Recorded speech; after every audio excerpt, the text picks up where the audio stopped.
Sœur Colette, bonjour. Bonjour. Et merci de nous accueillir ici. Alors, cette canonisation, est-ce une surprise pour vous? Non, pas vraiment. C'est-à-dire, on attendait depuis longtemps la canonisation de Marie de l'Incarnation. Mais les derniers jours, elle se faisait plus... On a dû avoir de la patience, hein, parce que... Vous y attendiez? On s'y attendait quand même, mais ces jours-ci, et en fait la nouvelle est tombée vraiment aujourd'hui. Aujourd'hui, 3 avril. Vous pensiez que peut-être elle aurait lieu hier, le 2? Oui, on avait pensé à hier parce que hier c'était une date intéressante pour tout, puisque c'était la fête de Saint François de Paule et en même temps la naissance du fils de Marie de l'Incarnation. Mais bon, ça arrive aujourd'hui. Aujourd'hui, 3 avril. Le 3. Avec qui a-t-elle été canonisée? Alors, la salle de presse du Vatican a annoncé ce matin à midi qu'elle était canonisée en même temps que Monseigneur de Montmorency-Laval, qui est le premier évêque de Québec, et en même temps que José Anchieta, qui est un jésuite fondateur de l'Église au Brésil.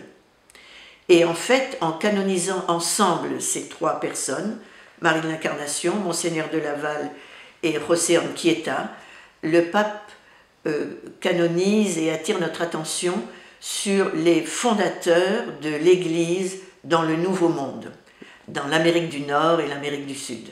La Nouvelle-France? La Nouvelle-France et la Nouvelle-Amérique. Voilà, comme on disait à l'époque de Marie Guillard, Marie de l'Incarnation. Voilà. Est-ce qu'elle est connue, très connue au Québec?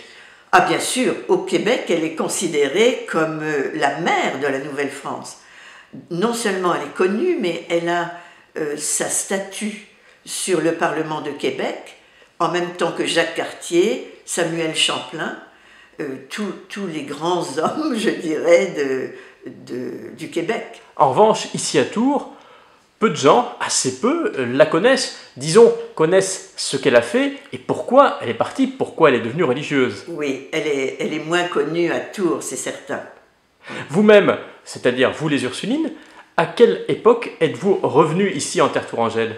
Alors nous, précisément, nous sommes revenus en terre tourangelle l'année de sa béatification. Parce qu'elle a été béatifiée le 22 juin 1980 par Jean-Paul II, et c'est à cette occasion que nous sommes revenus à Tours.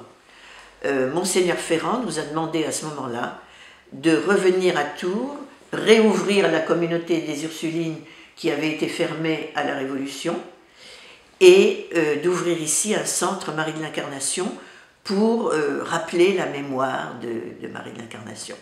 Alors il se trouve qu'il y a quelques jours, nous avons déjà eu l'occasion de parler d'elle, oui, sur YouTube et dans d'autres réseaux, notamment Facebook. Ceci dit, si on habite Tours ou si on est de passage, on peut bien évidemment venir vous voir, donc venir au Centre Marie de l'Incarnation. Ah oui, tout à fait. Alors, ici à Tours, le Centre Marie de l'Incarnation et la chapelle Saint-Michel, qui est confiée à l'Association Touraine Canada, en gestion, sont vraiment les 2 lieux, si vous voulez, de mémoire de Marie de l'Incarnation à Tours. Ce centre, si, comme je le disais, si on est de passage, c'est l'occasion de le visiter et puis de s'imprégner finalement de la spiritualité de Marie de l'Incarnation. Je pense, moi, que c'est une bénédiction que Marie de l'Incarnation soit canonisée maintenant, parce qu'elle offre une spiritualité magnifique, d'union, d'une action débordante, avec une union intense avec Dieu, avec le Seigneur. Et au fond, elle nous offre un modèle de spiritualité apostolique magnifique. Elle est considérée comme une des plus grandes mystiques de langue française. Et c'était une femme du monde. Et c'est une femme qui a vécu au milieu du monde. Elle a été jeune femme, elle a été femme mariée, Elle a eu un enfant, elle a vécu comme jeune veuve. Ici, elle a travaillé sur les ports de la Loire comme presque un chef d'entreprise. Puis elle s'est embarquée pour le Canada. Elle a travaillé là-bas avec les grands gouverneurs, les découvreurs du Canada. Elle a planté l'église là-bas. Je veux dire qu'elle a beaucoup de facettes qui font que beaucoup de personnes peuvent se retrouver dans sa spiritualité. Est-ce que l'on peut résumer son œuvre à l'éducation? Ou est-ce que c'est trop restrictif? C'est-à-dire, ça dépend dans quel sens on prend le mot éducation. Si tu prends le mot éducation dans le sens faire des cours, enseigner, c'est trop restrictif. Mais elle a été une très grande éducatrice. Ici, à Tours, où elle a participé à la première éducation organisée vraiment pour les femmes et les filles au XVIIe siècle, et ce qu'elle a fait aussi là-bas pour les petites Françaises et les petites Amérindiennes dont elle s'occupait. Mais en même temps, au Canada, elle a été comme l'âme, on peut dire, de l'Église là-bas, de l'établissement de la colonie française.